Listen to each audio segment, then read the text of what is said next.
96.7 FM પર આકાશવાણીનું અમદાવાદ વડોદરા કેન્દ્ર છે. આજે 12મી જૂનથી સમગ્ર ભારતમાં નશા મુક્ત ભારત પખવાડિયાનો પ્રારંભ થઈ રહ્યો છે. આને અનુલક્ષીને નાર્કોટિક કંટ્રોલ બ્યુરો ગુજરાતના હેડ આઈપીએસ કેતન પાટીલની મૌલિન મુનશીએ લીધેલી મુલાકાત હવે આપ સાંભળશો. नमस्कार श्रोता मित्रों, मैं मौलिन मुंशी अपने सभी श्रोताओं का हार्दिक स्वागत करता हूँ. श्रोताओं, जैसे कि आप जानते हैं कि 12 जून से 26 जून हर साल नशा मुक्त भारत पखवाड़ा के तौर पे मनाया जाता है.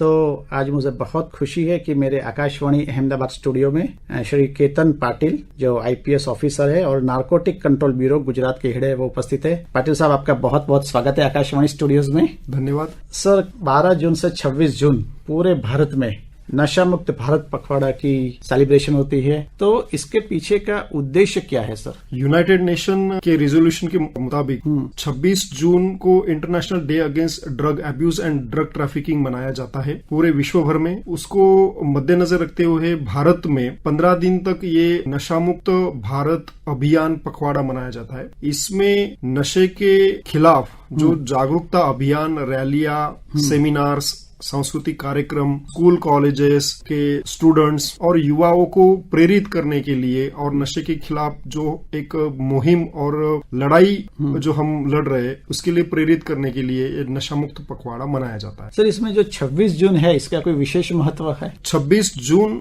1986 को यूनाइटेड नेशन ने एक रेजोल्यूशन के तहत ये दिवस international day against drug abuse के तौर पे मनाया जाता है. 26 जून के दिन जो फर्स्ट ओपियम वॉर हुई थी वहां पे ओपियम जलाया गया था, ओपियम नष्ट किया गया था. उसके यादगार स्वरूप अंतर्राष्ट्रीय स्तर पे नशे के खिलाफ ये दिन मनाया जाता है. सर, ये पूरा जो पखवाड़ा है तो वो कैसे मनाते हैं आप? ये जो पखवाड़ा है भारत सरकार की जो एजेंसी है, होम मिनिस्ट्री के अंडर नार्कोटिक कंट्रोल ब्यूरो ये नोडल एजेंसी है. हम सारे स्टेट में विविध स्कूल, कॉलेज, सरकारी, निम्न सरकारी जो विभाग है उसमें जागरूकता के लिए लोगों से ई प्लेज जो है शपथ दिलाते हैं. विद्यार्थियों को, युवाओं को, युवतियों को स्कूल कॉलेजेस में cycle rally, running competition, sports competition तौर पे और विविध जागरूकता अभियान के द्वारा नशा के खिलाफ उनको जागरूक करते हैं. इसमें कुछ साइकिल रैली या ऐसा भी होता है workshop? Yes, cycle rally, running competitions ऐसे आयोजित किए जाते हैं. हमने यहाँ पे अहमदाबाद में नार्कोटिक्स कंट्रोल ब्यूरो से स्टार्ट होके 6 किलोमीटर की साइकिल रैली का आयोजन किया है 23 जून को. अच्छा. संडे के दिन उसमें माननीय गृह मंत्री जी उसके प्रमुख अतिथि होंगे. अच्छा. और इसमें स्कूल कॉलेज के बच्चे साइकिल रैली में भाग लेंगे? स्कूल कॉलेज के बच्चे रहेंगे, एनसीसी के जो कैडेट्स है वो सहभाग लेंगे. और मैं सारे युवाओं को आह्वान करना चाहूंगा कि इस नशा मुक्त भारत अभियान के जो साइकिल रैली है उसमें आप भी सहभागी होइए. ये मैं यहाँ से एक आह्वान करना चाहूंगा. जी सर, ये जो मादक पदार्थ होते हैं, हेरोइन है, चरस है, तो इसके जो दुष्प्रभाव है वो क्या क्या होते हैं? ये जितने भी मादक पदार्थ है, नार्कोटिक्स एंड साइकोट्रोपिक सब्सटेंसेस है, उनके बहुत बुरे प्रभाव देखे जाते. फर्स्ट ऑफ ऑल मैं कहना चाहूंगा कि जो सेवन करने वाले व्यक्ति के शरीर और मानसिक आरोग्य पे उसका प्रभाव देखा जाता है. उसके साथ साथ एक सामाजिक दुष्परिणाम भी देखा जाता है. उससे ट्रैफिक में एक्सीडेंट, चोरी, चेन स्नैचिंग, ऐसे सोशल जो पेटी क्राइम्स हम बोल सकते हैं. उसके बाद सामाजिक और कौटुंबिक कलह देखे जा सकते हैं, रिलेशनशिप में प्रॉब्लम देखे जा सकते हैं. उसके बाद एक लीगल जो इशू है, ऐसे मर्डर, मतलब छोटे क्राइम से लेके मर्डर तक के जो क्राइम्स है, ये नशे के सेवन के बाद ही इसकी जो प्रमाण हमने देखा है. तो इस तरह से व्यक्ति से लेके सामाजिक लेवल तक और आर्थिक लेवल तक भी इसकी प्रॉब्लम देखी जा सकती है. जी पटेल साहब, इस साल जो 26 जून है अंतर्राष्ट्रीय नशा मुक्ति दिवस, तो इसकी मेन थीम क्या है? अंतर्राष्ट्रीय नशा मुक्ति दिवस का जो थीम है कि रोकथाम में ही निवेश करें. अच्छा. Invest in prevention. हम यदि प्रिवेंशन करें तो ही नशा मुक्त हो सकता है. हमारा जो एनसीबी का मोटो है तो इंटेलिजेंस, इन्फोर्समेंट एंड कोऑर्डिनेशन. तो हम बाकी इन्फोर्समेंट एंड कोऑर्डिनेशन करेंगे, बट यदि हम प्रिवेंट कर सके युवाओं को इस दुरुपयोग से, तो ये सबसे बड़ी हमारी उपलब्धि रहेगी। पटेल साहब, हमारा जो कार्यक्रम सुन रहे श्रोता मित्र है, तो उनको आपका जो एनसीबी नारकोटिक कंट्रोल ब्यूरो और उसकी कामगिरी के बारे में बताएंगे कि कैसे आपका डिपार्टमेंट कामगिरी करता है।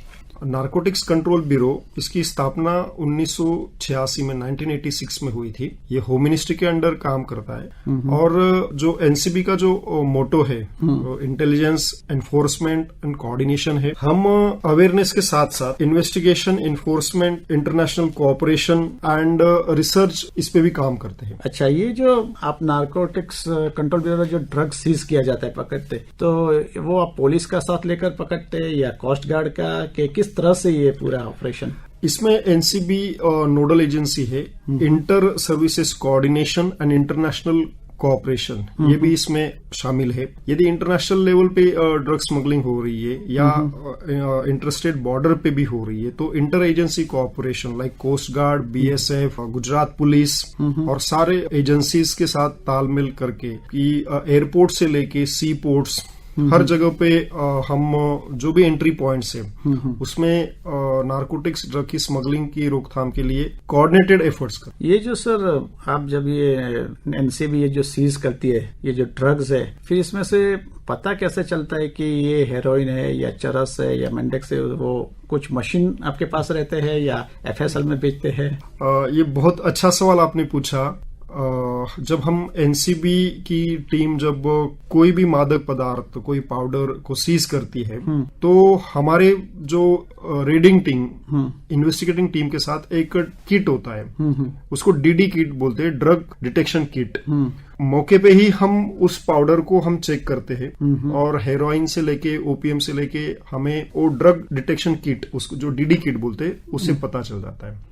अच्छा, यदि ऐसा नहीं होता है तो जो जीएफएसयू और जो एनएफएसयू की जो मोबाइल फॉरेंसिक टीम है, उसको हम वहां पे मौके पे कॉल करते और जो भी कॉन्ट्राबैंड है, तो एग्जैक्ट कौन सा कॉन्ट्राबैंड है वो हम पता कर सकते। अब ये जो ड्रग माफिया है वो भी मोडस ऑपरेंडी बदलते रहते हैं कि अलग अलग तरीके से सप्लाई करते ताकि अलग अलग जगह पहुंचा सके, ये बात भी सही है? हाँ, अभी रिसेंटली हमने एक जो केस हुई, तो इसमें एक महिला थी, उसने स्कूल के बैग के अंदर वो जो पाउडर रखा हुआ था, और वो स्कूल गोइंग बच्चों का बैग था। स्कूल गोइंग बच्चों की बैग हम जनरली चेक नहीं करते, तो 3 बैग्स में उन्होंने वो जो नशीले पदार्थ, जो मादक पदार्थ पाउडर था, वो रखा हुआ था। तो हर बार एक नई नई मोडस ऑपरेंडी वो यूज करते हो, हमारे लिए एक हमेशा एक चैलेंज रहता है। इसमें डॉग स्क्वाड का भी उपयोग करते हैं? इसमें जो है कि जो डॉग स्क्वाड को हम यूज करते हैं, जिससे जो मादक पदार्थ का जो है स्मेल से ही वो बैग को स्कैन कर सकता है एंड उसका बहुत ज्यादा उपयोग डिटेक्शन हो। आजकल देखा गया है कि ड्रग की जंगल में खास करके यूथ को वो लोग ज्यादा वो कवर कर ले, खास करके कॉलेज गोइंग जो लड़कियां होती है, विद्यार्थी ने, तो उसको वो लोग ज्यादा टारगेट कर रही है। सच बात है? जो युवा अवस्था होती है, मतलब किसी भी व्यक्ति के आयुष्य में युवा अवस्था है सबसे एक चैलेंजिंग, नई उभार देने वाली होती है, एक नया हाई अचीव करने की होती है, और इसमें एक्सपेरिमेंट करना, नए ख्वाब और कभी कभार सक्सेस ना पाने के इसमें डिप्रेशन होना, ऐसे सारी अवस्थाओं में यदि किसी युवा और युवती को फैमिली से, फ्रेंड सर्कल से और अच्छी सुसंगत नहीं है, तो वो ऐसे नशीले पदार्थों के सेवन और उसके एक गर्क में जाने की बहुत बड़ी संभावना होती है। सर, मान लो कि कोई यूथ को इसकी आदत नशे की लग गई, ड्रग्स की, तो क्या उसको इसमें से बाहर निकाला जा सकता है, छुड़ा सकते हैं ड्रग्स? यस, इसी अवेयरनेस के लिए हम नशा मुक्त भारत पखवाड़ा का आयोजन कर रहे हैं। कोई भी युवा यदि ऐसे नशे के गर्क में फंसा हुआ है, कुसंगत में है, तो इसके लिए उसके parents, teacher, peer group, friends और सामाजिक तौर पे यदि उसको उस तरह से एक एनवायरनमेंट मिलता है, तो नशे की लत से वो बाहर आके एक अवेयर सिटीजन, एक एम्पावर्ड सिटीजन बनके वो देश की तरक्की में वो बहुत अच्छा योगदान दे सकता है। सर, हमारा कार्यक्रम सुन रहे आकाशवाणी के श्रोताओं को आप कोई खास मैसेज देंगे? मैं सारे श्रोतागण को कहना चाहूंगा, से यस टू लाइफ, से नो टू ड्रग्स। सर, अगर किसी के पास कोई इन्फॉर्मेशन है कि कहीं कोई ड्रग्स बिक रहा है या कोई ड्रग्स का सेवन कर रहा है, तो वो इन्फॉर्मेशन आपके तक वो कैसे पहुंचा सकता है? हमारा कार्यक्रम के माध्यम से मैं ये कहना चाहूंगा, किसी भी युवा के पास, पेरेंट्स के पास, टीचर्स के पास यदि ऐसी कोई इंफॉर्मेशन है, कहीं पब्लिक प्लेस पे नशे की बिक्री हो रही है, तो हमारा जो टोल फ्री नंबर है, तो उस पे आप इंफॉर्मेशन दे सकते हैं। इंफॉर्मेशन देने वाले की नाम और ये गुप्त रखा जाता है। हम उसको वेरीफाई करते हैं और वेरीफाई करने के बाद एप्रोप्रिएट एक्शन ली जाती है। वहां लोकल पुलिस और जो भी एजेंसी के साथ तालमेल करके उसको वेरीफाई करके हम एक्शन लेते हैं। तो केतन पाटिल साहब, आज आप अपना बहुत कीमती समय निकालकर आकाशवाणी स्टूडियोज में आए और ये 12 जून से 26 जून तक तो ये जो नशा मुक्त भारत पखवाड़ा की जो सेलिब्रेशन हो रहा है, इसके बारे में बहुत ही रोचक इन्फॉर्मेशन दिया। हमारे श्रोताओं को भी इसमें बहुत अच्छी सी इन्फॉर्मेशन मिली होगी और खास करके कैसे नशा मुक्त किया जाए, यूथ को कैसे बचा जा सके, इसके बारे में आपने जानकारी दी। આકાશવાણી की ओर से सर आपका बहुत बहुत आभार. ધન્યવાદ. આપ હમણાં જ સાંભળી રહ્યા હતા નશા મુક્ત ભારત પખવાડિયાને અનુલક્ષીને નાર્કોટિક કંટ્રોલ બ્યુરો ગુજરાતના હેડ આઈપીએસ કેતન પાટીલની મૌલિન મુનશીએ લીધેલી મુલાકાત. કાર્યક્રમનું પ્રસારણ 96.7 FM આકાશવાણીના અમદાવાદ વડોદરા કેન્દ્ર પરથી કરવામાં આવ્યું.